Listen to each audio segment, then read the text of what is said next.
الحمد لله رب العالمين والعاقبة للمتقين والصلاة والسلام على سيد المرسلين وعلى آله وصحبه أجمعين أما بعد فقد قال النبي صلى الله عليه وسلم أكرموا أولادكم وأحسنوا آدابهم۔ اللہ کے پیارے نبی جناب محمد الرسول اللہ صلی اللہ علیہ وسلم نے فرمایا، اپنی اولاد کا اکرام کرو اور ان کو حسن ادب سے آراستہ کرو۔ میرے عزیز ساتھیوں، سب سے پہلے میں اپنی جسارت پر معصومانہ معذرت پیش کرتا ہوں کہ ایک طفل مکتب ہو کر بڑوں کی پروقار محفل میں لب کشائی کا مرتکب ہو رہا ہوں، خود کو چھوٹا منہ بڑی بات کا مجرم بنا رہا ہوں، لیکن مجھے آپ حضرات اکابر امت سے امید ہے کہ میری بدتمیزی کو سرپرستانہ دریا دلی سے درگزر کرتے ہوئے میری معروضات پر سنجیدگی سے غور فرمائیں گے۔ ہو سکتا ہے کہ یہی جسارت ہم نونہالان ملت پر آپ بزرگوں کی شفقت و عنایت کا ذریعہ بن جائے اور ہمارے تابناک مستقبل کی فکر قوم میں فائدہ فرمائے۔ بزرگان ملت، میں تنہا ایک بے حیثیت کم بچہ کی شکل میں ضرور کھڑا ہوں، لیکن میری باتیں لاکھوں نونہالان ملت کے معصوم جذبات اور احساسات کی ترجمان ہے۔ مجھے اس کا شعور تو بالکل نہیں کہ حالات کیا ہے، ماحول کیسا ہے، مشکلات کس درجہ ہے، لیکن اتنا ضرور محسوس کرتا ہوں کہ ہماری معصومیت برباد ہو رہی ہے۔ ہم بچوں کے اندر بھی وہی معاشرتی خرابیاں جنم لے رہی ہے جو ہمارے مستقبل کو تاریک اور ہمارے ذہنوں کو فاسد بنانے والی ہے۔ میرے عزیز ساتھیوں، کیا کبھی آپ سوچ سکتے تھے کہ گزشتہ سالوں میں جو 8-10 سال کے بچے اپنے ماں باپ کی مرضی کے بغیر کہیں باہر جانے کی ہمت نہیں کرتے تھے، جو بچے اپنے بڑوں کے سامنے ادب سے منہ نہیں کھولتے تھے، جو بچے اپنے بڑے بھائیوں کو نمونہ بنا کر بڑے ہوتے تھے، جن بچوں کا یہ حال تھا کہ اگر کسی بزرگ کو یا کسی بڑی عمر والے کو دیکھ لیتے تھے تو احترام میں اپنا بچکانہ کھیل بن کر کے چھپ جاتے تھے، جن بچوں کی زبان پر گالی آنے کا تصور بھی محال تھا۔ حضرات گرامی، آج وہی معصومیت فنا ہو رہی ہے۔ ہمارے جیسے سینکڑوں نونہالان ملت رات دن ان خرافات میں پڑے نظر آتے ہیں جو پہلے بڑی عمر کے لڑکے بھی نہیں کرتے تھے۔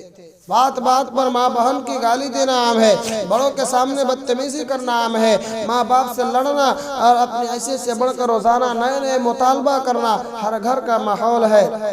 ہمارے بڑے اور بزرگ کہتے ہیں کہ اب بچے بھی کنٹرول میں نہیں ہیں، اور میرے جیسے بہت سے طفل مکتب یہ محسوس کرتے ہیں کہ ہمارا بچپن کے چکر میں کھو گیا۔ جی ہاں میرے عزیز ساتھیوں، آپ بتائیں کہ ہماری یہ نئی عمر معصوم نسل جو شعور و آگہی سے خالی سادہ دل اور سادہ فکر ہے، کیوں اپنی معصوم عمر سے بڑھ کر کام کرتی نظر آتی ہے؟ اس کا ذمہ دار کون ہے؟ ہم بچے یا ہمارے ماں باپ، ہمارے سرپرست یا ہمارے اساتذہ؟ اس سوالوں کے جواب تلاش کیجیے۔ مدرسہ میں ہمیں جو سکھایا جاتا ہے وہ گھر میں نظر نہیں آتا۔ کوئی بات ہوگی جس کو اپنے 10 سال کے بچے کے ایمان و عقیدہ اور نماز کی فکر ستا رہی ہوگی۔ کوئی ماں ہوگی جو رات میں اپنے نونہال کو صحابہ کے بچوں اور بزرگوں کے قصے سنا کر سچائی کی راہ دکھا رہی ہوگی۔ ہم تو اپنے گھروں میں دیکھتے ہیں کہ کوئی نمازی نہیں، کوئی تلاوت کرنے والا نہیں، کوئی گالی دینے پر ڈانٹنے والا نہیں، بلکہ معصومانہ بدتمیزی پر ہنسا جاتا ہے کہ بچہ چالاک ہے، ماں کو گالی دیتا ہے، بہن کو گالی دیتا ہے، استاذ کو گالی دیتا ہے۔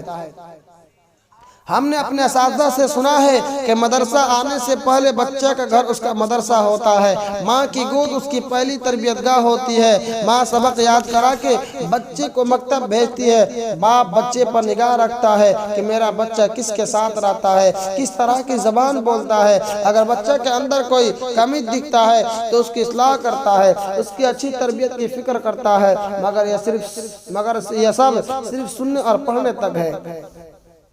حاضرین مجلس، آپ خود غور کر لیں کہ ہم کیا ہے۔ ہم آپ کا سب سے بڑا بینک بیلنس ہے جو آخرت میں آپ کا ذخیرہ ہوگا۔ ہم دنیا و آخرت میں آپ کی نجات کا ٹکٹ ہے۔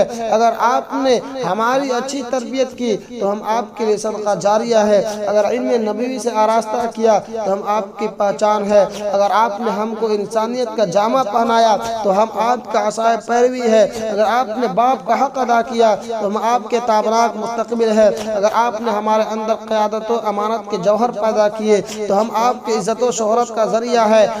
ہم اس وقت گیلی مٹی کی طرح ہے جس کو کمہار جس شکل میں چاہتا ہے ڈھال دیتا ہے۔ اگر آپ اپنے بچوں کی اچھی تربیت نہیں کریں گے تو وہ بے روی کا شکار ہوں گے، اور اگر سنوار دیں گے تو آپ کے شہرت و عزت ہوگی، ہمارا مستقبل بھی بن جائے گا اور آپ کی آخرت بھی بن جائے گی۔ آقا مدنی صلی اللہ علیہ وسلم نے اسی نقطہ کو فرمایا کہ اپنے بچوں، اپنی اولاد، اپنی نونہالوں کا کرام کرو، قدر کرو، اور ان کو اچھی تربیت سے، اچھے نام سے، اچھے کردار سے، اچھے اخلاق سے سنوارو۔ یہی میرا آج کا پیغام ہے، اکابرین ملت کے نام اور ملک کے مسلمانوں کے نام۔ وآخر دعوانا ان الحمدللہ رب العالمین۔